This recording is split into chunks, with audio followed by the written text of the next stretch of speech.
Welcome to another edition of Northern Heat. My name is Bob Lennon, President of ThermalWood Canada, host for the show. And today we have two special guests and a really special story to tell. So Cindy Doucet, Susie Hickey, both of you are going to be talking today, and we're going to consider talking a little bit more about something that we don't talk much about, but foster care. And the issue that it is in northern New Brunswick, but all over New Brunswick, but you guys are trying to elevate that knowledge and let people know what it's all about and what it means, because you told me some stories a while ago about, some of the things that happen and some little stories that happen. And I had goosebumps about it. And so I think it's a great story to be able to tell. And at the same time, take it from the taboo underworld story and bring it to the surface and talk about it. So whichever one wants to start, Cindy, you want to start and tell me a little bit about what foster care is all about and what's mean for you. Okay, well, thanks so much for having us, first of all. This is near and dear to our hearts and our family, and Susie's as well. So in 2012, I guess a little before that, we had a family friend in Nova Scotia who was fostering. And so my daughter and I were visiting one day in Halifax, and on our way home, she said, "Mommy, can we foster?" And I thought, we have a full house, but even the thought of it was always there for me. And so we talked about it when we got home. We put our name in, and within the year had a call to say that there was going to be a pride training. And so we took our pride training and became foster parents in 2012. And since then, we have had in the upwards of about 30 to 35 children come through our home. Some stayed a long time. Some are still there. And it's the most enriching and wonderful experience that I could ever describe. We love it. But you have not only fostered, is that after a while you've adopted some of your foster children at the same time? Yes, we did.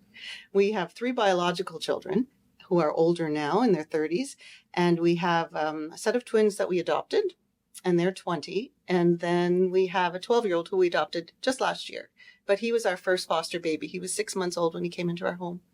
And so he's with us now. So these kids come from every age, right?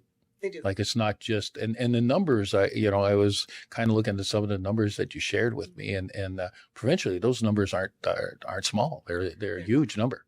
They're not a small set of numbers. And the sad part is, for a lot of reasons, foster families are dwindling.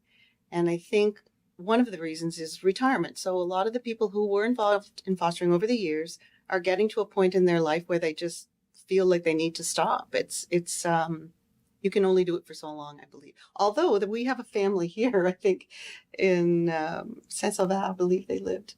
They fostered for 40 years into their 70s. Just wonderful people. There's a couple in Petit Rocher too. That's right. They've been fostering for 40 years. At the AGMs, we had met that couple from Campbellton, who have also, I think 35 years, I believe think so. It was. So there are some that have been at it for a long time. Well, it's just amazing. And I keep thinking about you and Helen, and I've known you for a long time, and you're both retired, and this is the kind of, let's start a second career here and foster children. Well, we did it before we were retired, to be honest. I think 7 years before I retired, we started. And I look back now and kind of wonder how we managed to do it. But at the time, you just do what you do and you make do. But it certainly gives us more freedom now that we're retired to take on even younger children. So we have always chosen to have children around 8 years and under. And every family chooses for different reasons.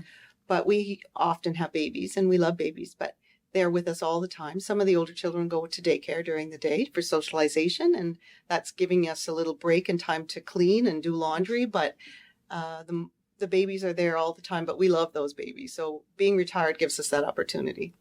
Yeah, and do you have any stories that you want to share, like for enrichment and the benefits that you get from it? Yep.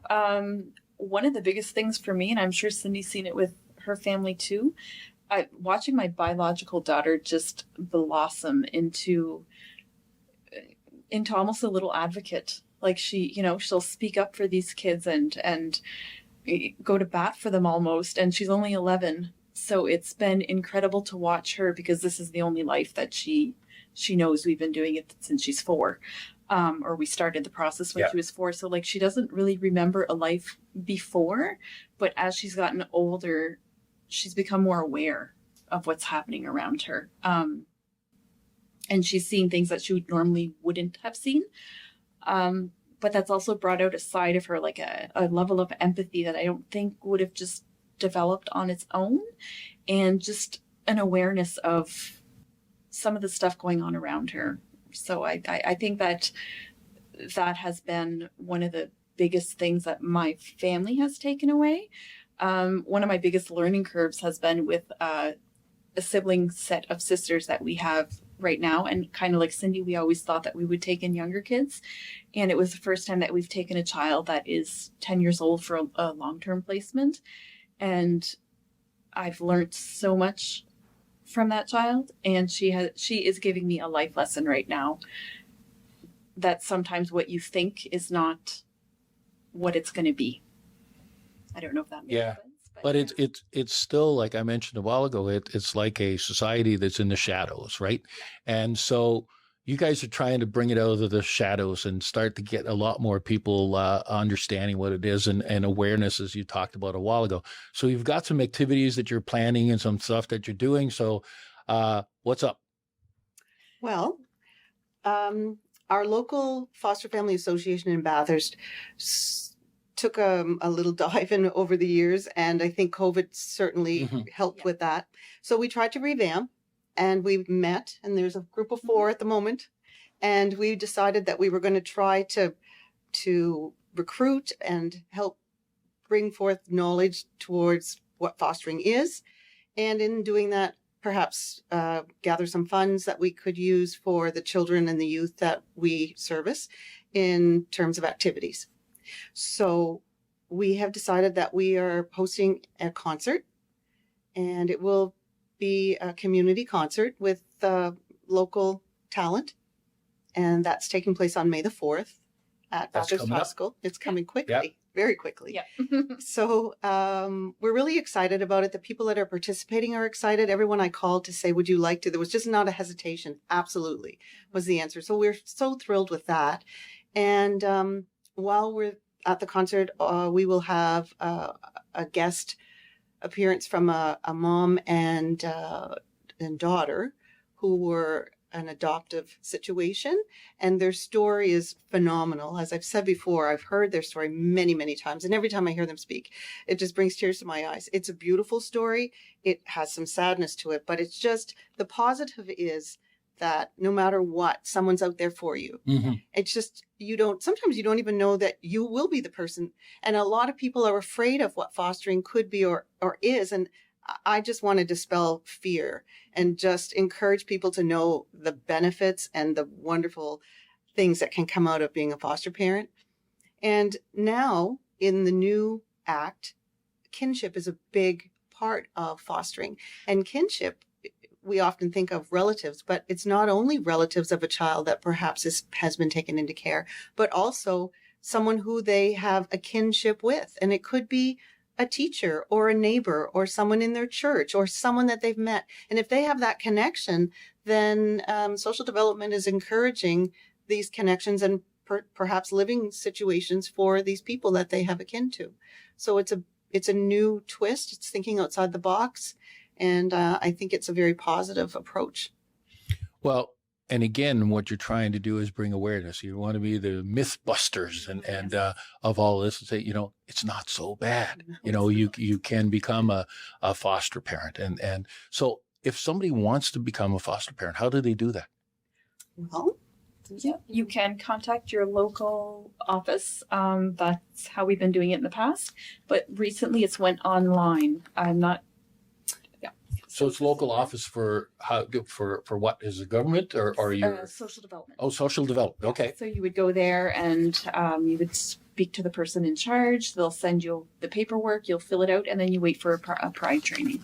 Okay. Or you can go online now. That's most of the stuff now is all online, right? So this is a faster way to do it. That's fairly new too. it is new. Yeah. Yep. So Social Supports New Brunswick, HTTP, Social Supports New Brunswick will get you to the site. And you can go to the fostering section, and then it'll just list everything that you questions that you may need answered, what paperwork you may need, what training you may need. There's also something that the province has been putting out. About every 3 months, they have a little blitz, a Zoom, 1 hour Zoom, where social workers and myself, actually, because I'm a co-trainer in Pride, we just do a 1 hour information session. And so you can sign up for that, but there's no need for you to feel that you're going to be committed to this. It's just to get information and say, well, no, I don't think that's it. Or, yes, this sounds intriguing and I'm going to move forward with the next step. And so the next one is June the 18th. And you really just have to send a quick email, which is in the website as well, to say that I'm interested in listening to this 1 hour blitz. I'm really encouraged by these. In our last one, we had 35 families. Oh, really? Okay. Just sit in and listen. And again, out of the 35, I think the majority of them actually moved to the next step, which is very encouraging. In COVID, we did a few and it was very spotty, but now I believe that I feel like I've used the analogy. It's like we're houseflies in the spring, they're coming to life. I just think everybody sort of I think we're safe to come out now. And the sun's coming out for a lot of people. And I believe that that's the case even with the fostering. People are believing now that they have more to give instead of, it was a bit of a wet blanket on us through that system, the COVID time. And I think people are coming along. COVID did a lot of things for a lot of people, but you're right. Things are starting to thaw out. The sun is out and everything. So, going online and getting that information is one way of doing it. But the other part is that the activities that you're planning on doing too are another way. People will go, and I'm sure you'll give them all kinds of information there too. So on May the 2nd, right? May the 4th. So Saturday, where is it? It's at Bathurst High School in the Gwendolyn Kent Auditorium, and 7:00. The tickets are going to be on sale Monday coming. Okay. They will be at Catherine and Company and at Jean Coutu in Beresford, and they're $15. And they're also going to be available at the door, but we encourage people, if they're purchasing the tickets ahead of time, if they could possibly bring cash, because these businesses are kind enough to actually help us to sell the tickets, but we don't mix it with their business. So cash is important. Okay. Well, that's good. And people will get, now you had a poster a while ago that you were talking about it, but the poster that's promoting this was also done by a foster child. So tell us a little bit about the poster and what that's all about. So when we were thinking of a name for this concert, we threw a few ideas around, but Together at the Table is what we came up with. And so I have a foster child in my home who is very artistic, and he is actually taking art lessons from Candace Ostrowski, who's a local artist. And so I sat down with my little guy and said, this is what I'm thinking in my head. What could we put on the paper? And so he, I worked together on what it could look like. And then he went to his art teacher and she helped him do this beautiful watercolor. He's very, very proud of it. In fact, this morning when he knew I was coming here, he said, so in the end, the original's coming back to me, right? And it's just he's so proud because these posters are going to be put up around the city and it's his work. And we can't identify the children, but he knows who he is. And that's what's really important. And how old is he? He's 12. 12 years old. So, the analogy or the theme that we use with Together at the Table, when people see the posters, they'll see what I mean. But we have just a topographical table with a heart on it. The heart represents the child. The chairs around the table represent the people who come to help this child. And that ranges from the birth family straight through to the physicians and the psychologists and teachers that work with these children. And I think that as a team child, wonderful things can happen. And so the foster parents are one of those people that are around the table helping these children to progress and realize their potential. Well, the name of this podcast is called The Northern Heat, but what it really means is that demonstrating what the people in our community can do by turning up the heat. And I think that in this particular case, you guys are really doing a bang up job at taking care of these kids and to help, grow our society and get these children to have a better life. And so congratulations and thank you very much for doing that for everybody. We would like to encourage others to do the same. There we go. So any other closing remarks that you'd like to bring? Something we forgot to ask, or something that we should have talked about in the interview? I think I'd like to talk about our local numbers, Okay. because right now we have 17 families who have been approved as foster homes. And of that 17, they're all full. They're at capacity. And we have 56 children in care, 36 who are in permanent care, and 20 who are in protective care at the moment. This is here. In Yes. Bathurst. Mm-hmm. And so we need families to come and help. And this numbers that we give you, those they change. The province gathers data every 3 months. So these are December's numbers. March numbers will be in print within the next day or so. But the December numbers tell us that this is what we have and the needs are there. We have one group home where they can house 4 children, and usually the youth are a little older. And we have 9 children who are in kinship, which is, again, very encouraging. And the kinship typically is a one-on-one. So of those 56 children that we talked about, there are 9 that are in a kinship plan. And kinship is something that we really hope can grow.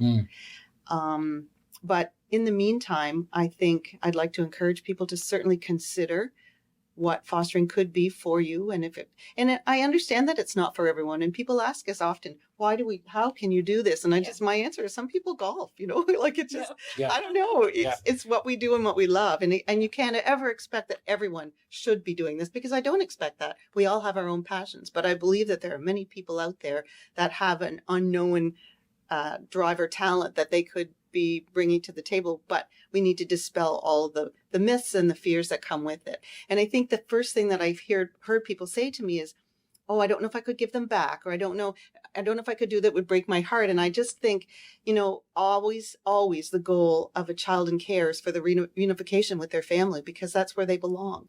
And it's only if we can help and support that can happen. And if it doesn't happen, then there are other situations where the children will be taken into a protective or to a guardianship situation and adopted out perhaps, or stay with a family for the rest of their life and have a connection.